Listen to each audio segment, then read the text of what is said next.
Bagaimana jadinya jika seseorang yang sudah mati, ia lalu hidup kembali namun dalam hidupnya hanya mempunyai waktu selama 24 jam.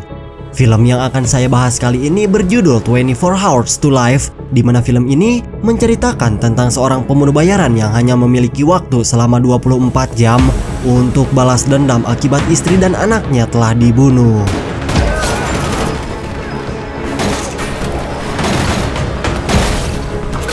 So, daripada banyak cincong, kita langsung ke alur ceritanya.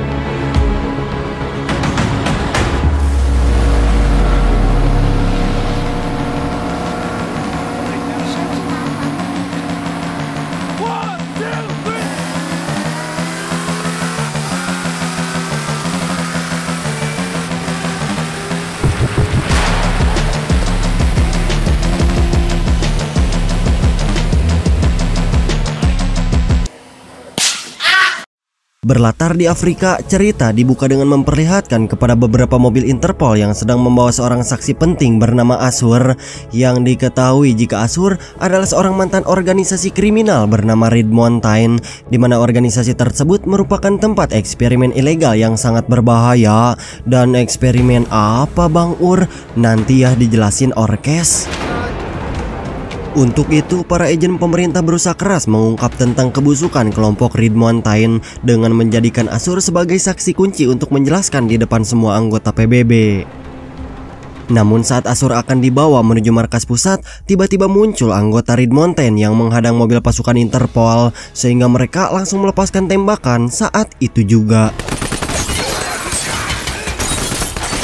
Dari aksi baku tembak yang terjadi menyebabkan beberapa agen harus tewas serta hanya menyisakan seorang wanita bernama Lin, dan ia langsung membawa Asur pergi dari tempat itu.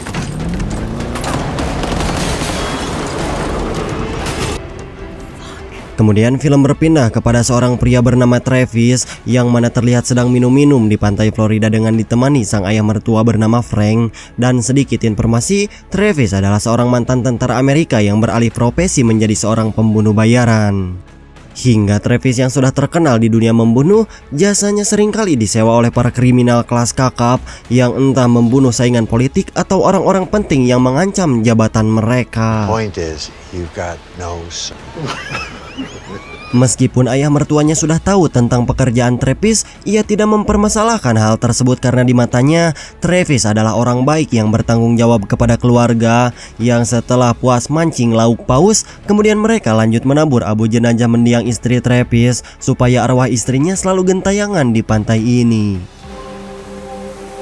Singkat cerita, sepulang memancing, Travis yang ingin lanjut bersenang-senang menikmati enaknya dunia, ia lalu pergi abok-abokan menuju ke sebuah bar dengan menikmati tarian gadis-gadis seksoy yang sangat memanjakan mata para laki-laki. Namun beberapa saat kemudian muncul dua orang tak dikenal mengawasi Travis, sehingga ia yang menyadari kedatangan mereka pun langsung menjebak orang itu masuk ke dalam toilet dan sengaja mengunci mereka agar diam di dalam situ. Tidak lama kemudian atasan mereka yang bernama Jim datang bertemu dengan Travis, yang mana Jim adalah teman seangkatan Travis saat masih aktif menjadi tentara militer. Hingga Jim menjelaskan bahwa kedatangannya saat ini karena ingin menyewa jasa Travis untuk membunuh mantan anggota Red Mountain yang telah berkhianat dari kelompoknya, termasuk membunuh seorang agen perempuan yang tadi sempat melarikan diri. Pada awalnya Travis langsung menolak dikarenakan ia masih berduka atas kematian istri dan anaknya. Namun begitu mendengar bayaran $1 juta per hari, Travis yang mata duitan otomatis langsung berubah pikiran dan mulai menerima kontrak pekerjaan tersebut, yang meskipun targetnya sedang dalam perlindungan Interpol serta anggota PBB. Tough shit, huh? I don't work for anybody. I'm an independent. Her name's Lynn Bissett. Setelah dijelaskan tentang kedua target, Travis langsung mengetahui bahwa latar belakang Lynn adalah janda anak satu, dan akhirnya ia bisa memanfaatkan kesempatan itu untuk mencari tahu tentang Asur yang disembunyikan oleh anggota Interpol. Tepat di keesokan paginya, Travis sudah berada di Hong Kong dan langsung pergi menuju ke tempat kediaman Lynn, sehingga dia akan mencari keberadaan wanita itu dengan bertanya kepada ibu dan anaknya yang ada di rumah. Karena Travis cukup lihai dalam berbaur, akhirnya si anak yang bernama Christopher berkata bahwa ibunya masih berada di Afrika dan akan pulang ke Hong Kong beberapa hari lagi. Setelah meminta bantuan kepada bagian pelacak lokasi, akhirnya ia berhasil menemukan keberadaan Lin yang ada di Bandara Afrika, sehingga ia langsung memerintahkan beberapa anggota Red Mountain untuk menyuap pihak bandara agar penerbangan ke Hong Kong ditunda, yang hal itu dilakukan supaya Travis bisa merayu dan menangkap wanita tersebut. Saat mereka berhadapan, Travis yang merupakan mantan fuckboy di tahun 90-an tanpa banyak basa-basi langsung mengeluarkan rayuan maut dengan mengajak Lin makan bersama di restoran terdekat selagi menunggu penerbangan yang mengalami penundaan.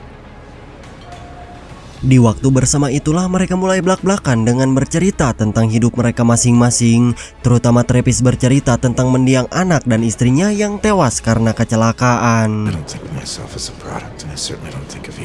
Namun dikarenakan mereka yang sudah larut dalam hubungan asmara, akhirnya sepakat untuk bermalam di hotel terdekat yang tidak lain tidak bukan karena ingin melakukan mantap-mantap di hotel itu.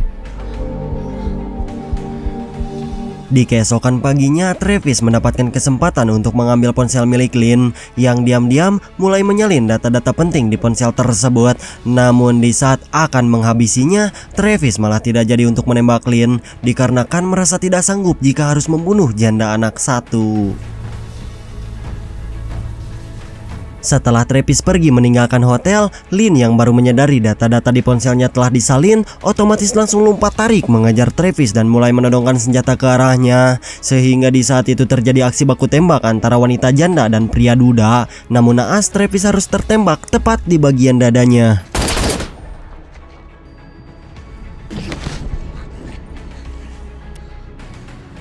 Entah bagaimana dengan nasib Travis, tapi yang jelas jasadnya sedang dibawa menuju markas kelompok Red Mountain. Dan sekarang akan dilakukan eksperimen kepada tubuh Travis guna untuk menghidupkan kembali orang yang sudah mati, sehingga dia yang tadinya koid bisa kembali hidup berkat teknologi yang diciptakan oleh kelompok tersebut.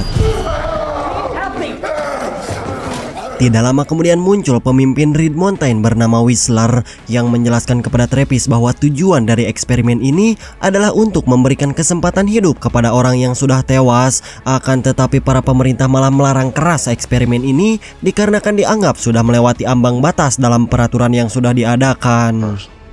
Sehingga Whistler yang ingin tetap melakukan eksperimen tersebut mulai memberikan perintah kepada Jim agar pergi membunuh Asur di tempat persembunyian Interpol, supaya pria itu tidak membocorkan informasi penting tentang rahasia eksperimen kepada agen pemerintah. Yes, sir. Godspeed. Sebelum kembali ditugaskan untuk membunuh Lin, tiba-tiba ia malah mendengar fakta yang mengejutkan karena tujuan dari eksperimen ini adalah untuk menghidupkan kembali para pembunuh bayaran profesional yang akan dijadikan mesin pembunuh elit milik kelompok Red Mountain. Dan siapapun yang telah kembali dibangkitkan, maka hidupnya bisa diatur dalam kurun waktu 24 jam. Maka dapat dipastikan jika waktu yang sudah diberikan sudah habis, orang itu akan mati dan akan dibangkitkan kembali setelah ia dibutuhkan. Mendengar fakta tersebut, Travis yang kesal karena sudah dipermainkan, dia langsung ngamuk menyandera seorang dokter, kemudian mulai menyerang para pengawal yang bertugas di tempat itu. Setelah berhasil membunuh sebagian pengawal, Travis yang akan pergi meninggalkan tempat itu tiba-tiba malah berhalusinasi melihat bayangan sang anak, sehingga dokter menjelaskan bahwa gejala tersebut adalah efek samping dari uji coba eksperimen. Don't make me regret this. Singkat cerita, dikarenakan hidupnya terbatas oleh waktu, kemudian Travis mulai berpamitan kepada sang ayah mertua dikarenakan dia tidak bisa bertemu kembali untuk menghabiskan waktu bersama-sama. No excuses. Setelah berpamitan kepada si ayah mertua, Travis akan pergi bertemu dengan Lin untuk membantu menghancurkan kelompok Red Mountain. Yang di saat bersamaan, kita pun diperlihatkan kepada Asur yang sedang memberikan penjelasan kepada anggota Dewan Perwakilan Bangsa-Bangsa, di mana ia belak-belakan membocorkan tentang rahasia kebusukan Red Mountain yang menggunakan mayat mati sebagai senjata paling brutal. Yang sebelum eksperimen dilakukan kepada Travis, ternyata mereka telah membunuh sebanyak 70 orang warga sipil di Afrika Selatan. Yang hal itu mereka lakukan untuk menjadikan kelinci percobaan demi kesempurnaan eksperimen pembangkit manusia. Everywhere. Dan yang paling kejam adalah setiap mayat yang gagal dibangkitkan mereka akan langsung dibakar secara massal untuk menghilangkan bukti tentang pembunuhan tersebut. Namun saat Asur akan melanjutkan cerita tentang semua kebusukan kelompok itu, tiba-tiba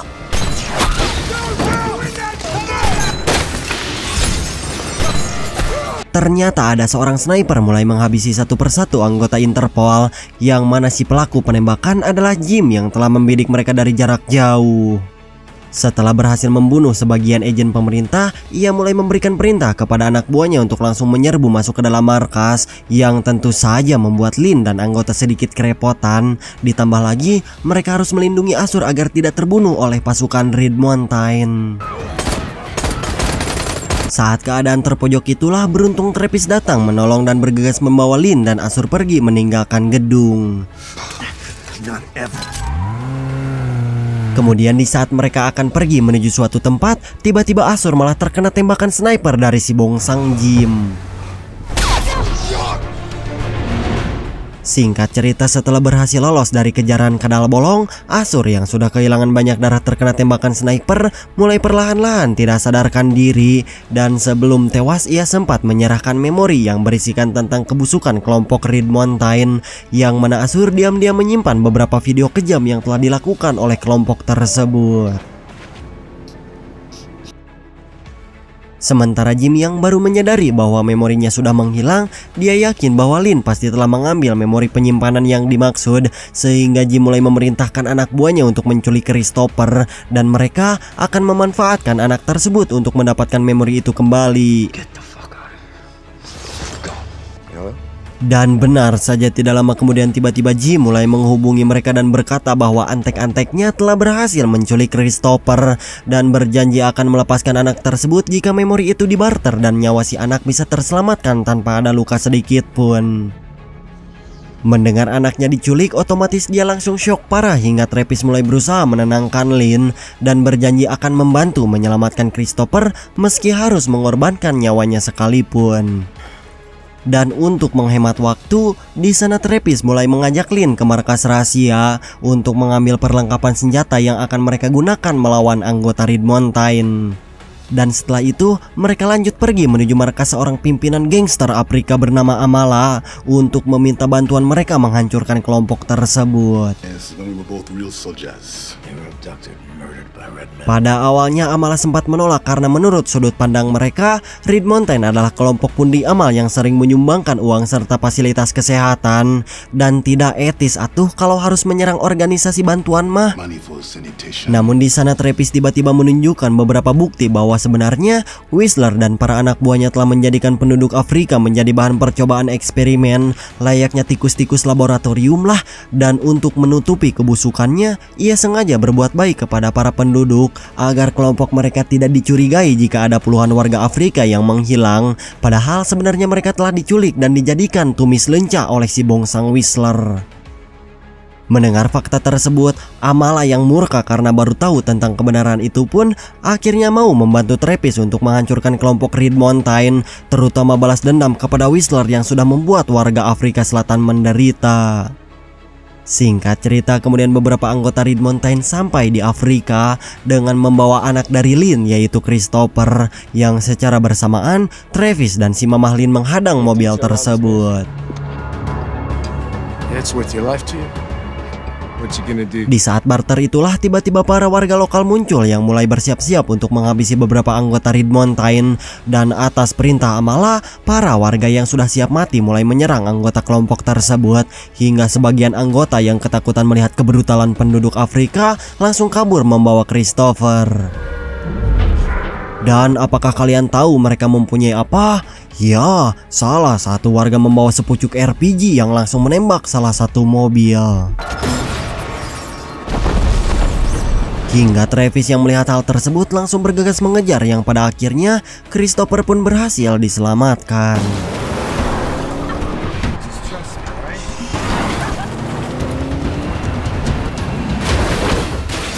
Tepat setelah berhasil menyelamatkan Christopher, Travis yang sadar jika hidupnya tinggal tersisa 30 menit lagi, dia mulai mengucapkan perpisahan kepada si Mamah Lynn dan berjanji akan kembali menemuinya jika takdir berkata untuk awis tepang. Travis! Di saat itulah Travis berencana akan masuk ke markas Red Mountain dengan mengancam salah satu anggota yang berhasil disandra, dan dia memerintahkan orang tersebut untuk menelpon markas pusat serta berpura-pura bahwa misinya telah gagal dan berhasil menangkap kembali Christopher untuk mereka amankan. Approaching Eastgate now. Setelah berhasil membunuh beberapa penjaga, Whistler yang melihat hal itu pun sontak langsung memberikan perintah kepada Jim agar menghentikan Travis yang sedang menggila. Dan karena Jim sudah menemukan alamat di mana Frank tinggal, dia langsung mengancam Travis jika tidak menyerah, maka Frank akan dipastikan tidak bernyawa. Just ordered a team to find and kill. Namun Travis yang tidak takut oleh ancaman itu menolak untuk menyerah serta malah semakin bebeladagan dengan mulai memacu mobil ke arah markas dan langsung menabrakkan mobilnya ke arah gedung. Di saat itulah semua anggota Red Mountain langsung turun dan mulai memastikan apakah Travis sudah benar-benar mati. Yang setelah dicek, mereka bukan menemukan Travis tetapi menemukan beberapa bom di mobil tersebut. Dan sementara Frank yang tahu kedatangan dua anggota Red Mountain, ia bersiap-siap membawa senjata shotgun. Yang setelah mereka masuk, Frank berhasil membunuh semua musuh tanpa ada yang tersisa.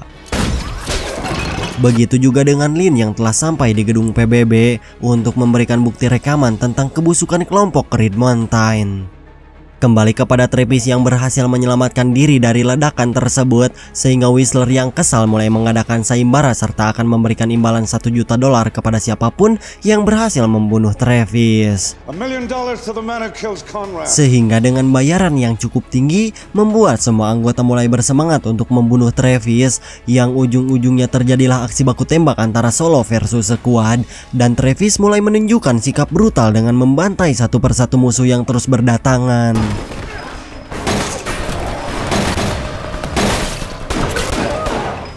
Dari aksi pertarungan tersebut hanya menyisakan Whistler dan juga Jimmy, yang secara bersamaan Travis langsung mengerahkan senjata dengan memberikan dua pilihan kepada si bongsang Whistler, apakah mati di tangan Travis atau menghapus organisasi sesat beban masyarakat.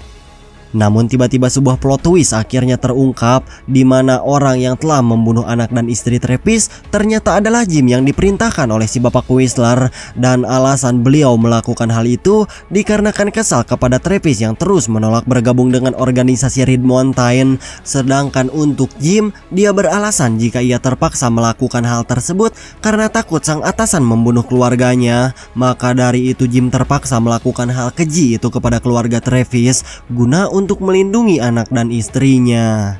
Sehingga Travis yang mengetahui siapa orang yang telah membunuh anak dan istrinya lantas langsung mempersiapkan senjata untuk membunuh Whistler. Namun karena luka parah, dia sudah tidak kuat untuk melakukan hal tersebut. Sehingga Jim yang merasa bersalah karena telah membunuh keluarga temannya sendiri, ia memutuskan untuk membunuh si bongsang Whistler, namun dia harus terbunuh oleh anggota Interpol. Put it down.